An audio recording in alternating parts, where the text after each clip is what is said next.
Ladies and gentlemen, welcome to the first episode, first season of the new show, The Level Up. I am your host, Mikhail Kubeta. I am your co-host, Nkosi King, aka King Kosi. Yes, and well, guys, we're very, very excited to announce that we have started our new show, of course.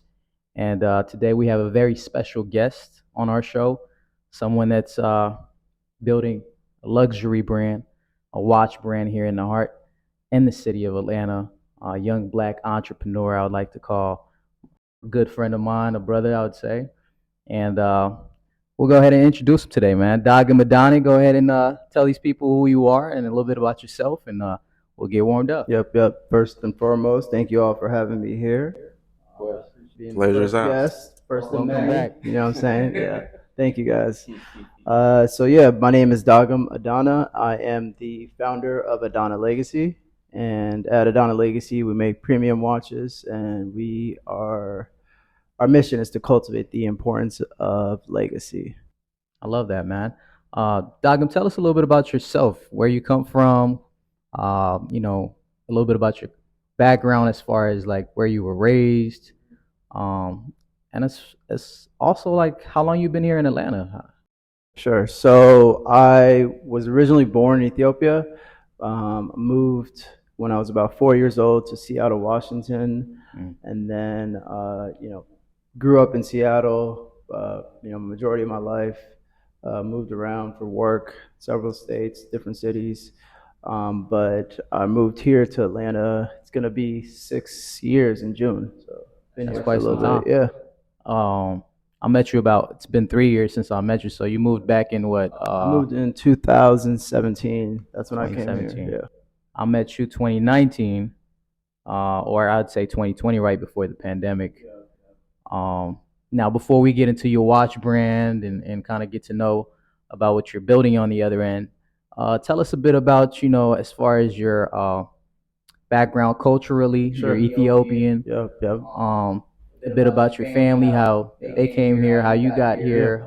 Were you born and raised in America? Were you born back home? hmm If you can kind of, tell the people a bit about yourself and your background. Yeah, for sure. So I was born in Ethiopia, came here at about 4 years old.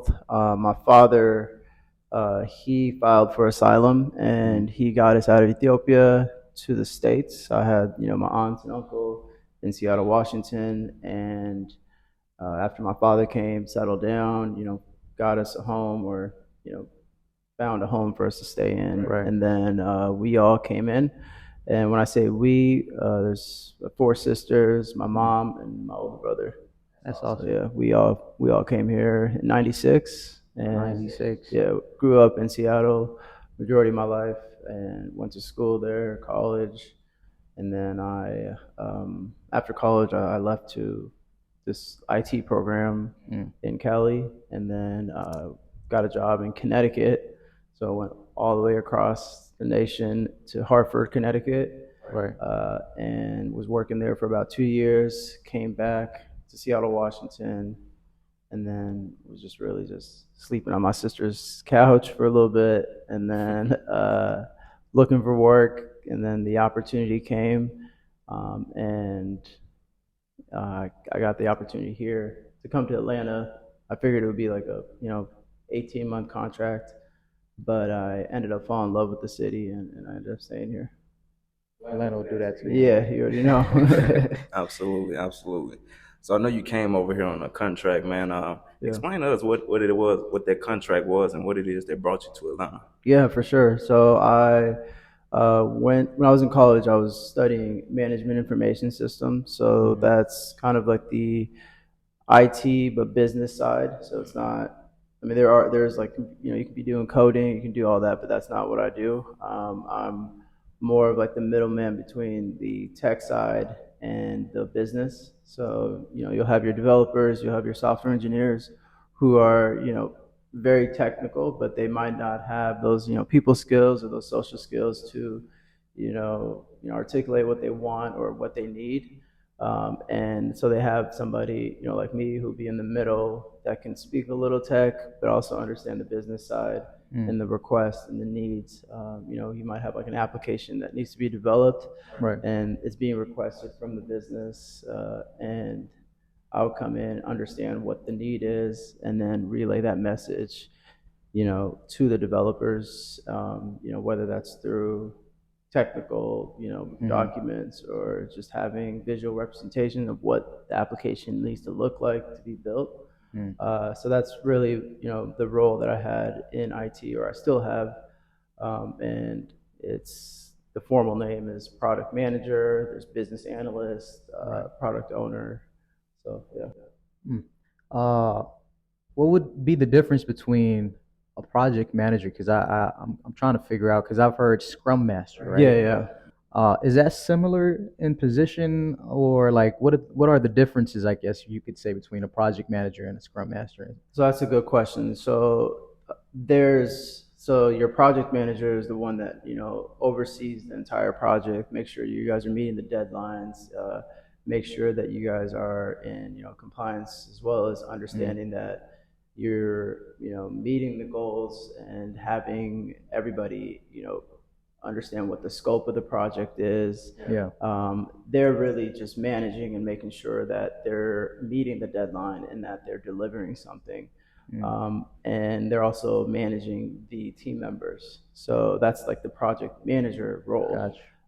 And the Scrum Master, which is kind of a new role that's come, in the last like 20 years, Mm. and that comes from an agile framework. And I don't want to dive too deep into it, but the project manager is essentially the scrum master Right. in Agile. Mm. And the product manager is a different role. So that person Mm. is managing the actual product that you guys are building and making sure that the requirements for the product is met. It's also Mm. understanding like the back end uh, tech that, or the software, or the development that needs to be used for that. And then the Scrum Master, again, in an agile framework, would be the person that's overseeing the project, making sure that we have the right people to execute the project. So the project manager and the Scrum Master are really the same role, but Mm. different frameworks. Mm. And then product manager would be somebody who's handling the product, making sure that the product is met and the requirements are met for that. Pretty interesting. So you would say they go kind of like they work together in a Yeah, team, yeah, right? you would have those roles together in a formal agile team. That's awesome, man. And how'd you get into tech, bro? Like what really like inspired you to get into tech? Like myself and Kosi currently work in tech sales. Uh, obviously we know that industry is booming, but it wasn't something that was really talked about until recently. Now you hear everybody talking about tech, get into tech. There's so much noise around it, right? In terms of like how that career can transform your life. But you got into it pretty early, back in 20 when you were in college, Like back in 20, I 20 got in about 2014. That's when I started 2014, tech. man. So So yeah, what got you into that field? That's a good question. So originally, when I came into college, 2009, I think that's when I was my freshman year, 2009, 2010. I came in, didn't really know what I wanted to do, but I thought, that I wanted to be, a therapist or a psychiatrist, and I wanted to get into psych. And I was talking to my older sister, and she was kind of like the person that I really check in with, and she sets me straight in terms of like, you need to do this, you need to do that. And so I was just bouncing ideas off of her, and I told her, I was like, I think I'm interested in doing psych. And then she kind of broke it down. It was like, well, psych is a good degree, but you do have to go to school for like 10 years. Not everyone, but like for you to really be making that money, because you want to get your PhD, you want to get your doctorate. And for me, I was like, yeah, there's no chance I'm going to school that long. So uh, I I wanted to do something that was really going to set me, and so I can make some money, really. That's the And whole point, yeah, right? and so she told me, you get into business, and there's an IT degree. It's called Management Information Systems. Mm. So I looked into it. So my homies are doing it too. Yeah. Asked them, and didn't really know what I was getting into. So I started taking the prereqs to get into it, Mm. And I'll be honest, man, I was terrible in college, man. Like, like Just partying. D student, I was D kicking it. student. Yeah, and I was a C student for sure. I mean, yeah, I definitely failed some classes, not gonna Yeah. lie, but I had to redo them. But I think I was having this conversation, with one of my homies the other day, and we were talking about college in general, and you know, people say, "Oh, we don't need college," or "You don't really need college." There's YouTube University, there's Right. all that, but I will say, like, college. The one thing that I can take from it is it's taught me how to start something and then how to end and finish something, right? And Structure. yeah, structure and that discipline, and then Mm. you also get like a huge social aspect of it. Your personality, your charisma, like your ability to navigate through different people, different backgrounds. Right. You learn that, and I think you can't really put a price on that. Mm-hmm. And if anything, that's what I took from college, and I feel uh, like the school aspect, I was, never a great student, Yeah. but I, realized after college, I guess I'll call myself a late boomer, right? Right. So like after college is really where I kind of things started structuring and things started falling into place for me, and um, that's like how I am where I am today. But as far as the IT aspect of it, well, actually, what was your second part of that question? Sorry about Well, I that. guess what got you inspired to get into IT, and you got into it pretty early, so I was really you kind of covered pretty much my question, man. College was, and your sister was a big part of influencing you to get into college. You and Kosi both went to college and graduated. I dropped out on my second year of community college, so maybe y'all can relate and talk about some college No, experiences, man. that's it, man. He's still one of the smartest persons I know. I appreciate it. Yeah, That's So that love, man. is it. But to piggyback off what he was saying, we do know that tech is an ever growing industry. What advice would you give someone who want to get into tech and make that bag like you're making? uh, I would say, Want to know? yeah, I know, right? You want the recipe, I especially feel for people who really just don't know what direction to take and yeah, just to break into absolutely. tech. That's a good question. I think Yeah. my first job when I was working at Lincoln, I was really the only black person that was in the tech like industry, not the industry, but the tech department, Yeah. right? And for me, I was like, oh, there's really not that many of us here, but when you and it was kind of fucked up how they had the system or Yeah. just like the building in general, right? They have at the very bottom, it's not the bottom, like the middle floor was your people on the call center, right? Right. And then above that, it's like finance, accounting, and then above that was like the tech. So it's like a hierarchy in a sense. Right.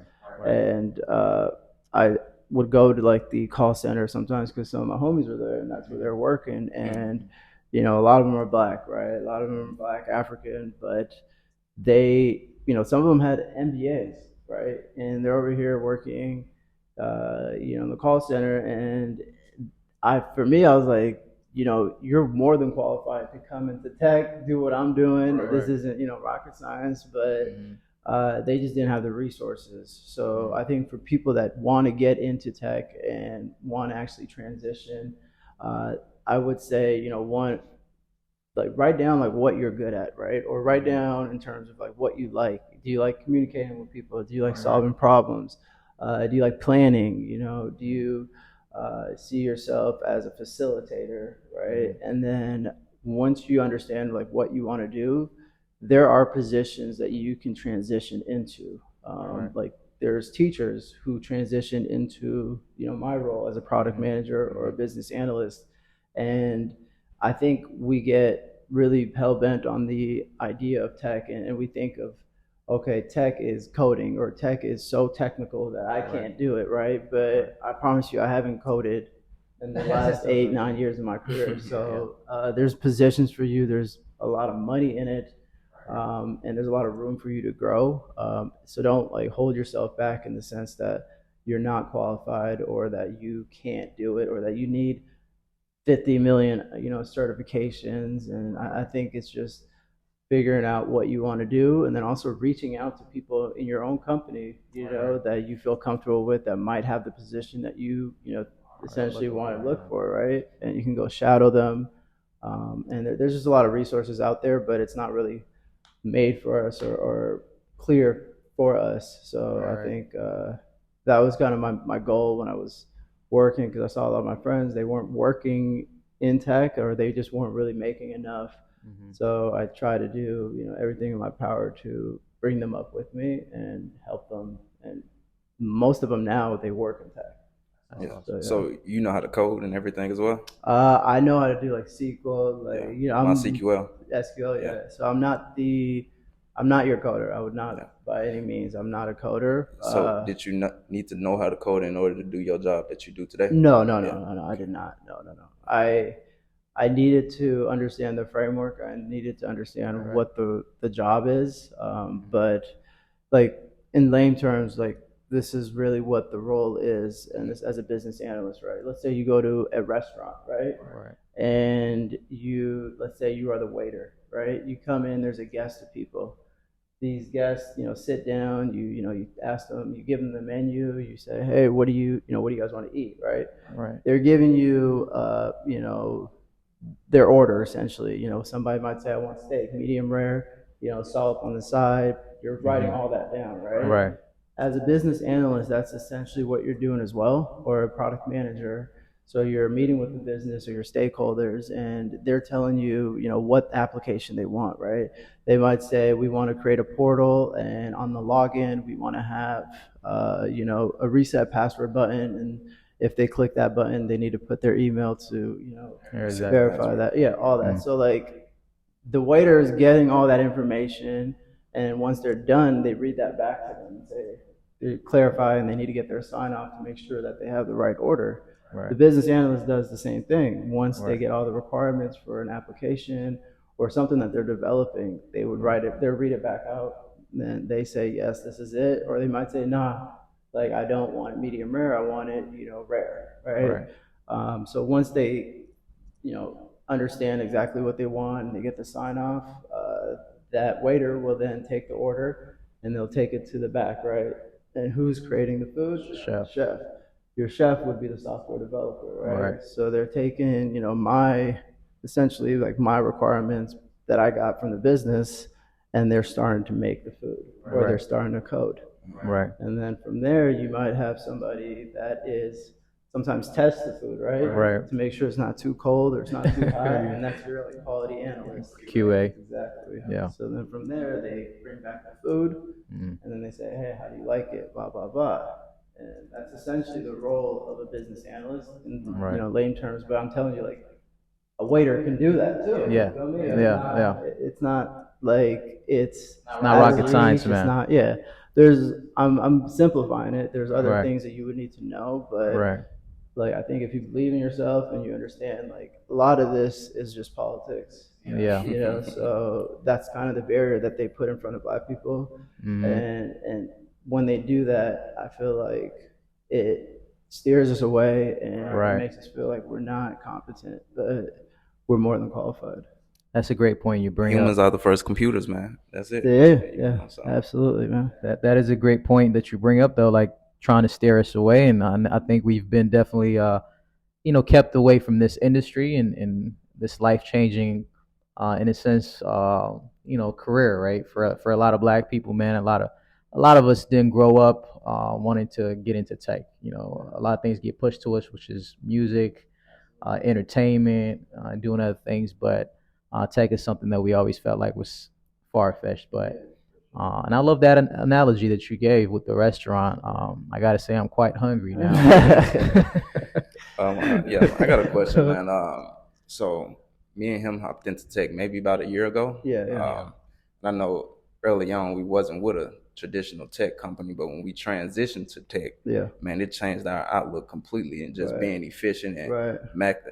maximizing efficiency, Yeah. efficiency and optimizing processes. Absolutely. How did that outlook, help you in your day to day life and just being more efficient and optimizing processes? I think for me, when I first started, like I was really in my head. I felt like I was not qualified. I felt like a lot of this was just a new language, and once I got comfortable in the role and realized, this is all bullshit. Like I mean, not in the sense it's bullshit, but like you kind of realize like the people that you look up to, or the people that you see in a company, and you're like, man, like how they do that.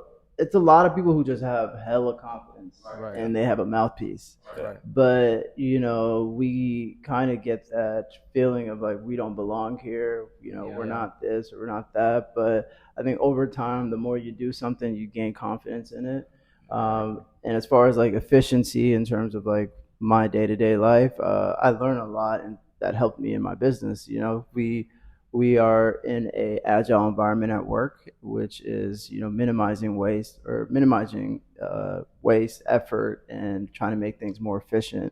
And I'm also Lean Six Sigma black belt, so that's something that I was working on while I was working. I would just do a lot of business processes, so identifying how a company manages certain tasks or processes, and then we try to eliminate waste, reduce effort as well as automate some certain processes. And I took those things that I learned from corporate and started applying it to my job. We create like SOPs and we create how tos, and this kind of helps the people that I did hire, and Right. they're able to understand my vision as well as like just the way we operate as a business. And it's not me going through 100 meetings trying to teach them certain things. We just have processes set up that they follow.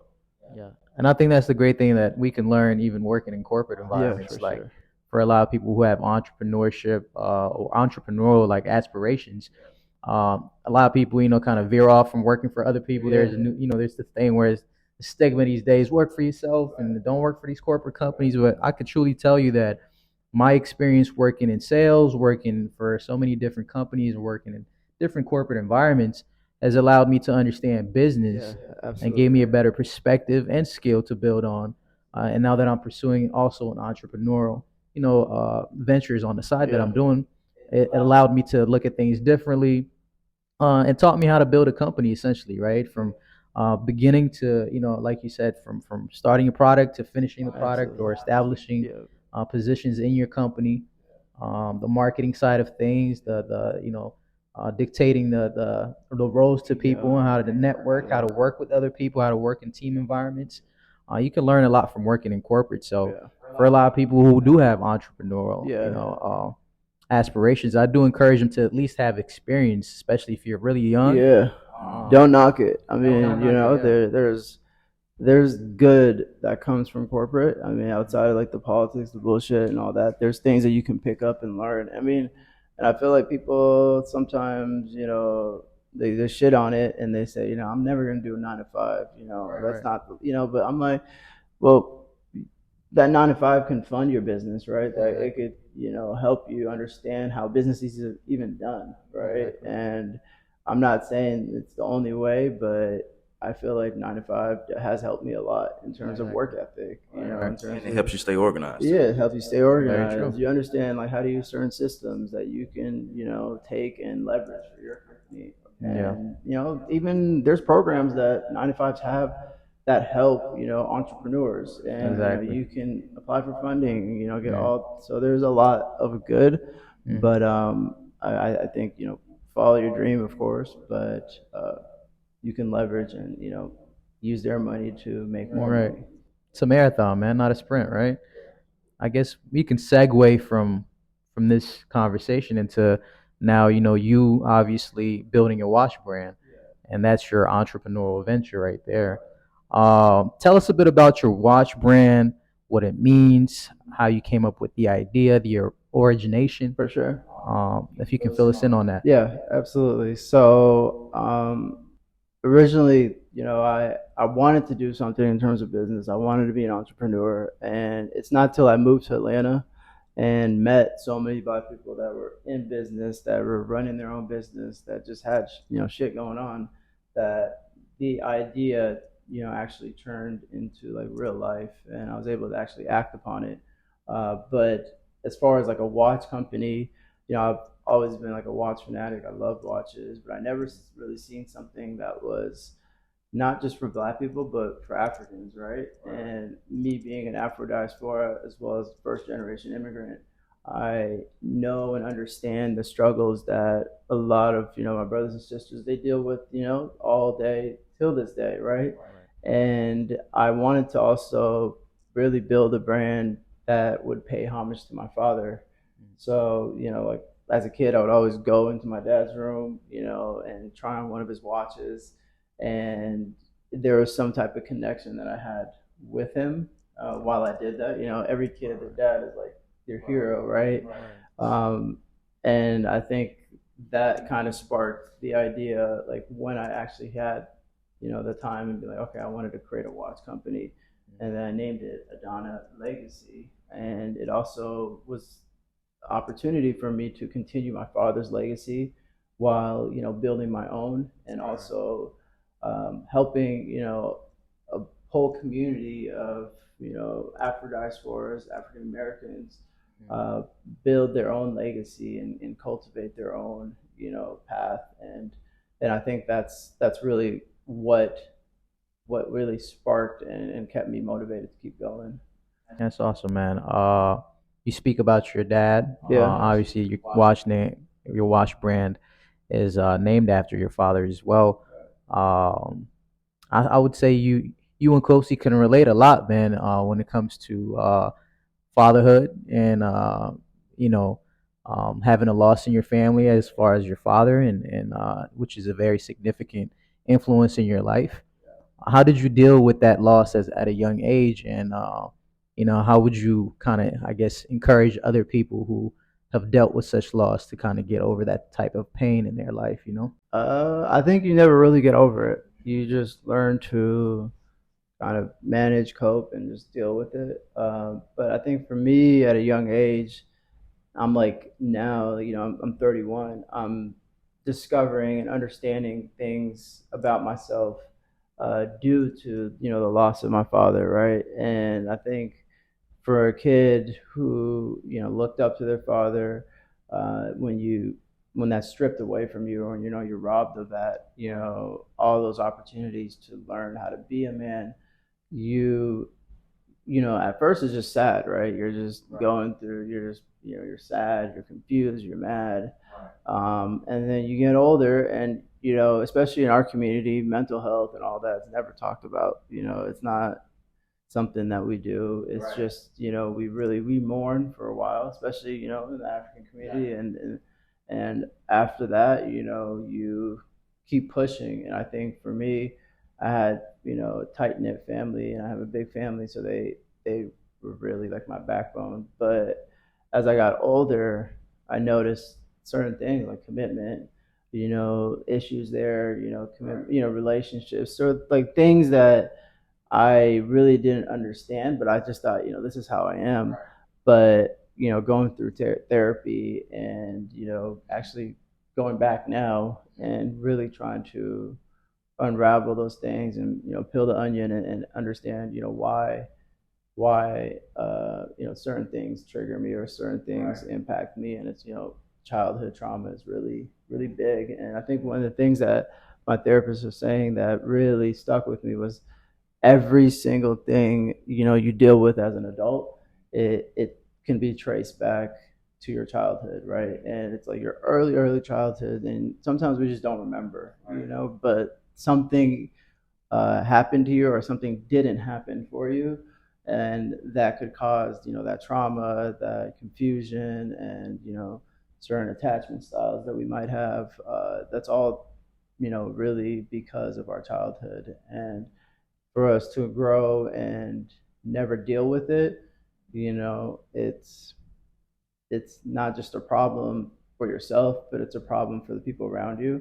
And I think for me, that's what I'm like noticing, and that's something that I really want to, um, improve on and understand myself more. So that's how I feel like I can not get over it, but that's how I can feel better about the loss of my Or father. cope with it, right? Yeah. Yeah, man, I'm a firm believer. Knowledge of self. Knowledge of Mm-hmm. self is just getting to know yourself. If you don't know Absolutely. where you come from, you don't know where you're going. Yeah. What are some of the things that you learn from your dad that you apply to your day to day life that inspires you to keep moving forward? Yeah, that's a good question. My father was like, he was like that type of person that woke up early. He was very neat, very clean. Had a lot of structure in his life, and um, I'm still working on the waking up early part, but I think for me, We all right? are. But for me, I there's little things that I think I'm taking from my father as far as you know the work ethic, working hard, taking care of your family, and also just loving your family and then your people around you as well.